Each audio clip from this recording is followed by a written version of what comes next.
Okay, good morning, everyone. Good morning and welcome to the site of the future Department of Public Safety Training Facility.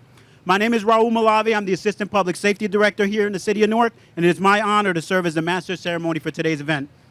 Before we begin our program, I would like to take a moment to acknowledge some distinguished guests that are here with us this morning. Ladies and gentlemen, Honorable John Sharp James, South Ward Council Member. Thank you, Councilman. We have Allison Ladd, Deputy Mayor and Director of Economic Development. Modia Butler, he's got a lot of titles. We'll just say he's a big shot. Thank you, Mo, for being here.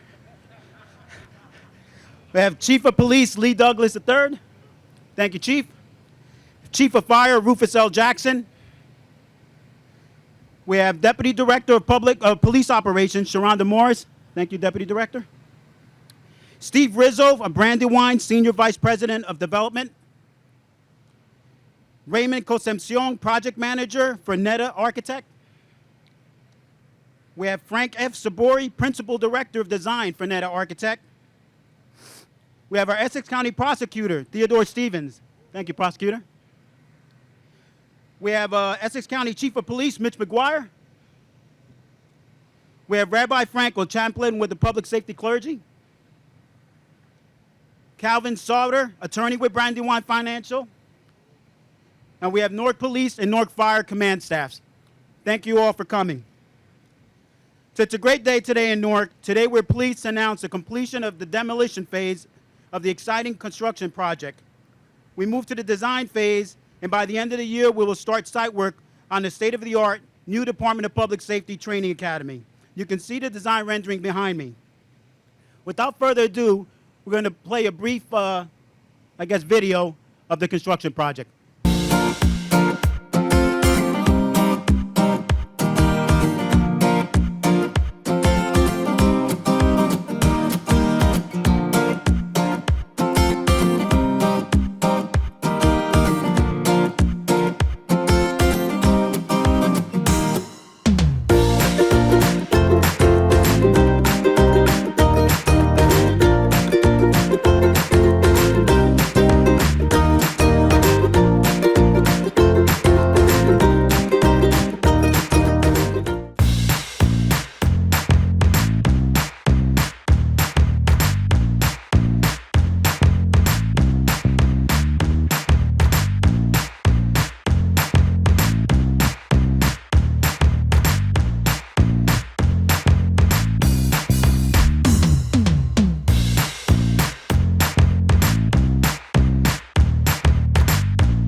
Thank you to Brandywine for preparing that video.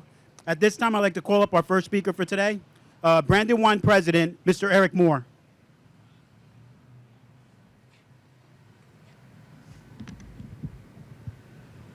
Thank you very much. Good morning, everybody. When I think about this project and these projects, I think of the word special. And why is it special? It's special because this is going to be a unique, first of its kind training facility in the state.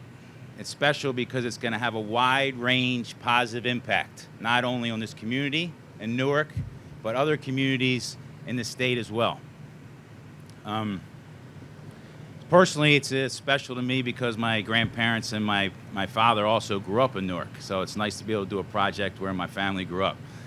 So the impact this is going to have, you can do a lot of different projects, but projects that can have this kind of impact, wide range impact on this community and this state is something special to me. So that's what I thought about when I thought about this project. I thought about it being special.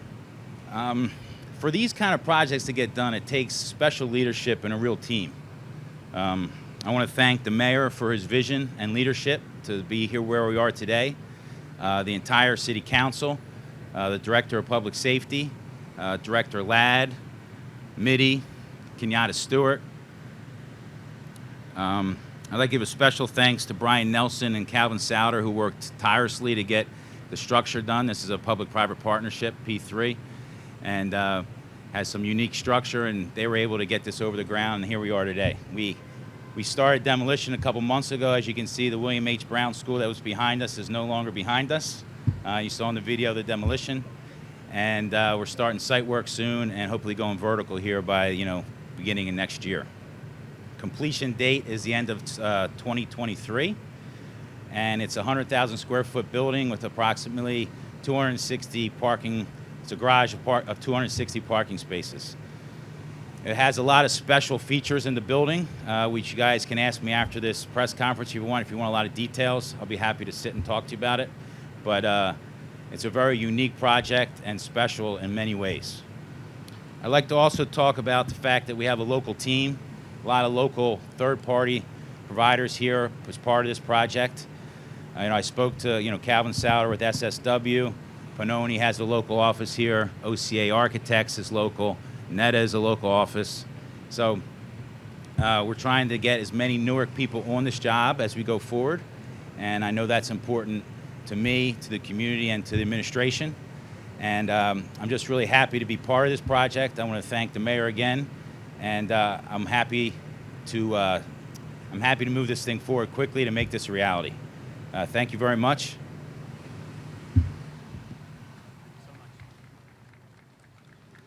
These tall guys with the microphone all the time.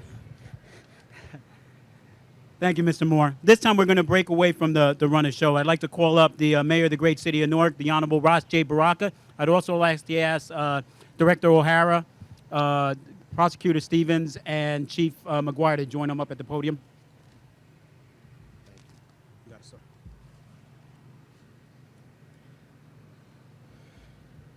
Good morning. First, I'd like to thank Deputy Director Malave for, running this event for us today. Obviously, I want to thank Brandywine, all of the work that they've done. Calvin Souter, it was a pain in the butt for a little while. All of the folks that are involved in this, from the architects to the engineers, the municipal council, EHD, for making this a reality. We're talking multiple buildings here, opportunity for stables for the horses, an opportunity for a new ballistics lab, opportunity for a new fire and training academy at the same time. This is going to be something great for the city. It was a heavy lift between ourselves, the Housing Authority, and Brandywine, but thank God we got here. I don't want to overshadow that,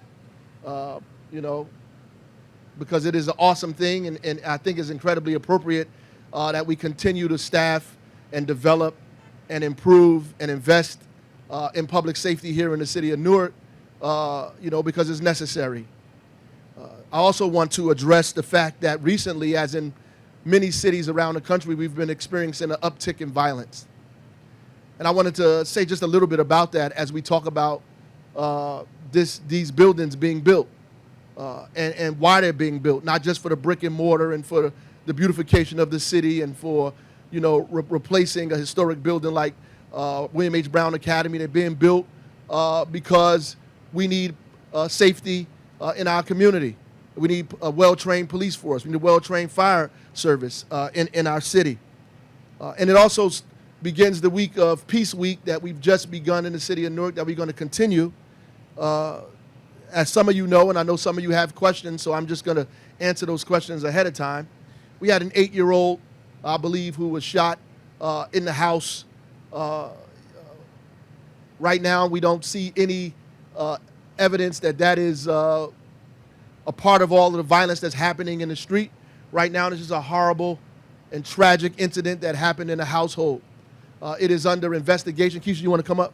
It's under investigation right now. The prosecutor's office is investigating that as we speak, and we will bring that to a close by the grace of God very shortly. My condolences to the family, no matter what goes on, and losing an 8-year-old is a tragic event. It is a horrible situation for the family, for everybody involved in it. It's a horrible situation for our city. And I just want to say, because the 8-year-old is innocent, we mourn with that family as they try to come to grips with the reality of the fact that they will no longer have the 8-year-old in their presence. I wish I could say more about the specific child, but obviously I can't. And any questions about that, I mean, the prosecutor is here. They can deal with that, but I know that it is under investigation now.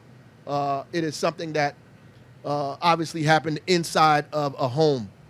Yesterday, there was a 17-year-old shot on the way home, I believe, from Lights Out that we have at Westside High School.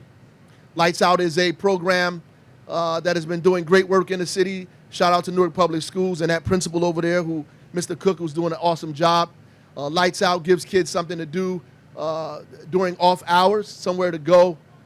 And on the way home, amongst other things, this kid ran into trouble. That is also under investigation, and the kid was shot. I do want to say that as we talk all around the country about police reform, about the things that we're trying to do to make sure policing is constitutional, not just in the country, in the state, and in Newark. And as the mayor, I've been at the forefront of most of those fights, if not all of them. And I still continue to believe that we have the opportunity to be the best in class there. But we also can be and should be and will be the best in class and making sure that we reduce violence and crime in our city, that we cannot tolerate arbitrary violence and wanton crime in our community, that we will address it. You will see police presence and police response to acts of violence and crime and disruption and chaos in our community. We will not allow this city, as we've come such a far way, to deteriorate into a city of lawlessness. We will not. We absolutely will not, and we will respond with force.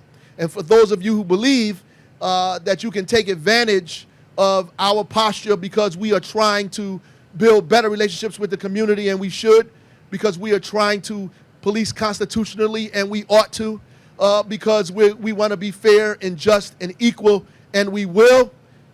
If you think that you can hide under that to continue the violence and crime in our city, you are mistaken. We will respond. We are going to respond, and you will see that response as we move forward in our city. Just wanted to say that. I know our public safety director is here. I'm going to give him an opportunity, and obviously we have the prosecutor office here for backup just in case you guys ask some questions. It's too tough. No, but I'll give him an opportunity to talk as well. So. Thank you, Mayor. Good morning. My name is Brian O'Hara. I'm the Public Safety Director for the city. As the mayor mentioned, the city of Newark has made historic gains in policing in this city, not just around rebuilding relationships with folks, restoring a sense of legitimacy with the community, rebuilding trust, but also in addressing violence. But unfortunately, the city of Newark has not been immune to what has happened in our country over the last 19 months. The pandemic and the effects after that have created a different set of factors that existed. And they continue to lead to problems that drive the violence that we're seeing, not just in Newark, but in cities and in small towns and in places all over this country. There are many factors that are playing a role here, but one that we cannot dispute is the access to firearms in this city and in this country, and new ways that illegal guns are coming onto the street. Sure, COVID and having schools closed, having less activities, that decreased structure for young people, that took people away from work and things like that, it gave people idle time to stew over conflicts that existed for a while. But certainly when there are more guns, there will be more gun violence. And tragically, when there is more gun violence, there will be more deadly gun violence. And that's what we're seeing, and that's what we're suffering through.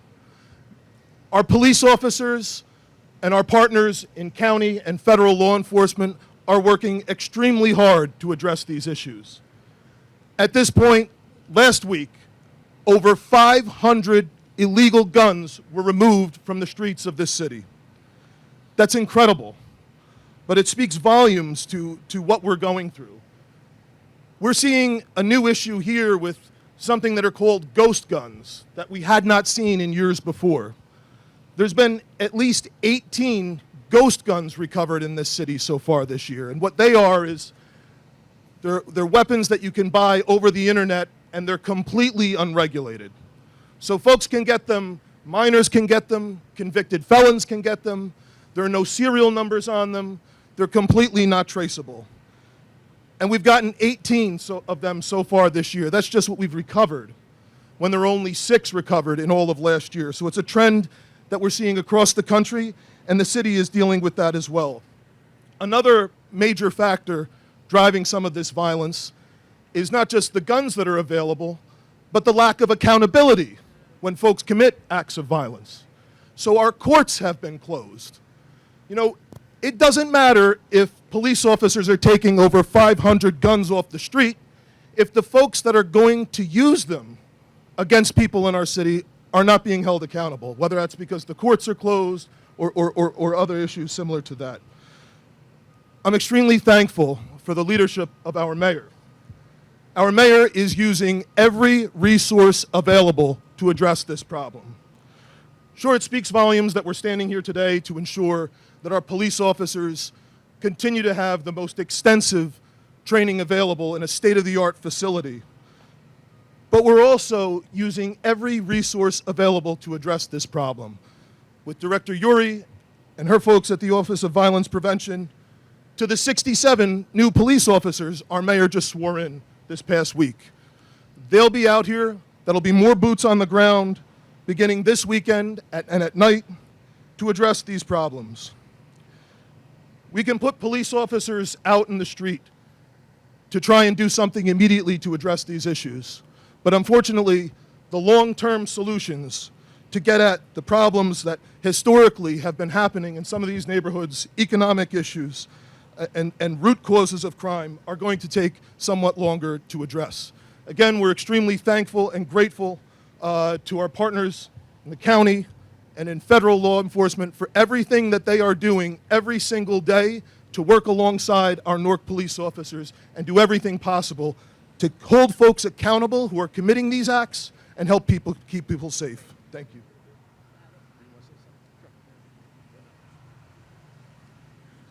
Thank you so much. I'm Ted Stevens. I'm the acting Essex County prosecutor.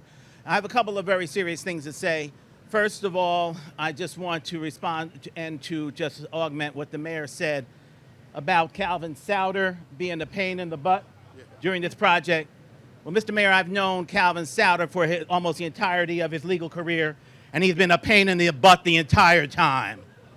So this is nothing new for him. The other serious thing I want to say is just to be very succinct. At this time, I'm reminded, and on a daily basis, I have to remember, and we also remember the serenity prayer. Lord, grant me the strength to change the things I can, the solace to understand and accept the things I can't, and the wisdom to know the difference between the two. We can't change everything involving that goes into street violence here. There's some things that are just going to take time, effort, and education that are not going to change immediately. But one thing we can change is we can make sure that the police force in the city of Newark and everywhere in Essex County is as well trained and educated as they possibly can be. Because in these difficult times with police reform, an educated and a very confident police force is really what's going to make the difference. They need to know exactly when to use force and when it's inappropriate to use force. They need to, and that is a result of training. And these facilities behind us here will make sure that the city of Newark has the type of training, the type of trained police force to which it is entitled. And to that, all the credit goes to Mayor Baraka and the City Council for bringing all this together. And the Essex County Prosecutor's Office is a willing partner in that. I understand fully that I'm here because this effort is going to cost me money. And that's okay, because we have to dedicate the resources to make sure that the educators, the teachers, the instructors are there. And so the Essex County Prosecutor's Office commits today that we will be active participants and partners along with the City of Newark. As the City of Newark goes, so Essex County goes, and the Prosecutor's Office is well aware of that, and we are willing partners. Thank you.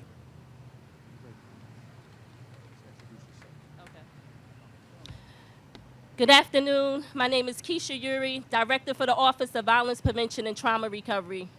This office was built about a year ago in the wake of the George Floyd protests, when everyone was talking about defunding of the police. And so while Mayor Baraka has always had the vision and the fortitude to see what the city needed, he signed an executive order to say we're going to do an Office of Violence Prevention. And we reallocated 5% of the police department's budget to be able to do that. And with that, we are using the 5th precinct, the 4th precinct, where we will be building a museum for conflict resolution. And we're going to be using that office to be able to work, to be able to create programming for people who are creating the crime and violence of the city, and ultimately people who've been affected. And so while we are talking about the spike in violence nationally, Newark has been able to manage and maintain its numbers, but we also know that one is too many. And while my office has social workers and victim advocates and therapists, it's still not enough. And we're working alongside law enforcement, instead of law enforcement, to be able to get to the root causes of why we have the spike in the crime and violence that we have. We know that gun violence is an issue. We know that we need to get to the root causes, and so we're working with the people directly in a way that law enforcement can't necessarily do. So we're the community-based public safety aspect of law enforcement. And so we're working collaboratively, we're working together in partnership with, and so as we're doing that, we know that it's also a hard thing because we know that the trust of law enforcement or trust of police is still not there in the city of Newark. And so we're working to be able to do that. So my office has the Brick City Peace Collective, where we have 16 community-based organizations, which includes the Newark Community Street Team, the Newark Anti-Violence Coalition, Newark Community Solutions, Newark Police Department, Newark Public Schools, hospital-based violence intervention, clergy affairs. So we're all working in partnership, the hub, to be able to help women, men, children, all of us to be able to come together strategically, collaboratively, but most importantly, coordinated. So ultimately, we need to coordinate all of these efforts, pulling them together, and so my office is doing that. My office is also a clearinghouse for us to be able to fund a lot of the, the programming that we need to be able to do the work in our city so that community-based organizations are not fighting over money. And so while the Office of Violence Prevention and Trauma Recovery is working diligently, we are at the scenes of these shootings. And so while we were at the hospital the other night for the 8-year-old that was shot, it was heartbreaking to see the families to just cry and be helpless at that moment. the 15-year-old, the 16-year-old, the 63-year-old, the 2-year-old. And while violence doesn't have a name on it, while bullets don't have a name on it, it is heartbreaking to see people and families broken over the violence that takes place. And we know that at the root of it is trauma. And trauma is residual, and it happens over and over and over again. And our families are doing retaliations, and we're working to mediate with the community, with the gangs, if you will, or the street organizations, where we're working with them and talking to them. And so my program this summer, we hire 120 individuals who are victims of crime and violence and also the perpetrators of crime and violence. And we did an earn and learn program with them where they're learning life skills. They're learning how to cope. They're starting their own businesses. And so while we need to be able to engage with them, work with them, and be able to get to the root causes, we have to shift the mindsets. That's what this is about. So we have all these guns on the streets, but what is the mindset of the people who are using them? And we're working with the people who are using them, the people who are at risk for using them. And our office is also working to be able to help the mayor's office, law enforcement, the city, and other cities to be able to be a model, to decrease crime and violence. Not just to decrease it, but to shift the culture.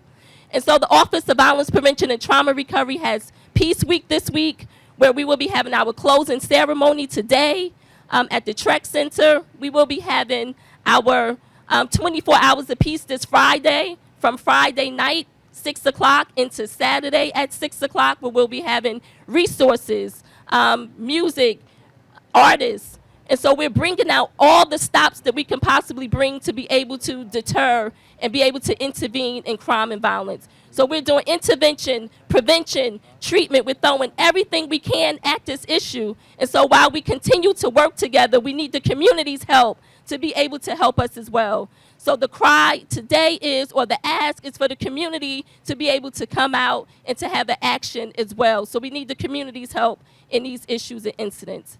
Thank you.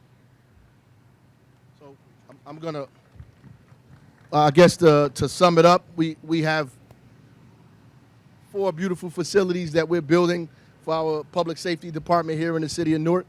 And to also say that we're going to offer folks in the community hope, prayer, training, opportunity, second chances, third chances, to get your life right, to get your community right, to get your family right. But if you commit a crime, if you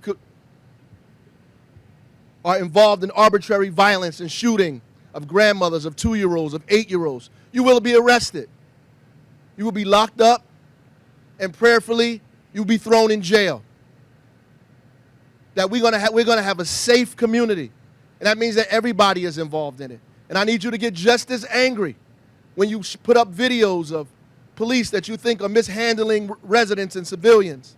I think you need to get just as angry and put up the videos of these folks that are riding by in cars, shooting 2-year-olds, grandmothers, and other folks in our community. We need to be just as angry, if not more angry, in fact, and bring these people to justice. That's what the message is today. That's the message from me. And if you want to quote something, quote that. So that being said, we'll open up for a few questions. Yes. I can't hear you. I was just wondering about the 8-year-old boy. And maybe Prosecutor Stevens can answer this, but was that shooting an accident? Did the little boy like grab the gun by accident? This is Rebecca, right? Yes. This is a continuing investigation. So in terms of the facts of it, they're not going to be discussed at this particular time. And any indication that the gun was legal or illegal? Well, at this time, as I indicated, continuing investigation. I'm sure we're really trying to get to the bottom of it. We think we have some excellent leads, and so we should be able to resolve it in the very near future. Whether the gun was legal or illegal, it shouldn't have been in the hands of an 8-year-old. So that is my point. That's what the mayor said, right? And at the end of the day, we just have to do better. As a community, we have to do better. And ultimately, somebody should be held accountable. No questions. Is that it? Thank you for everybody that's coming out. Thank you.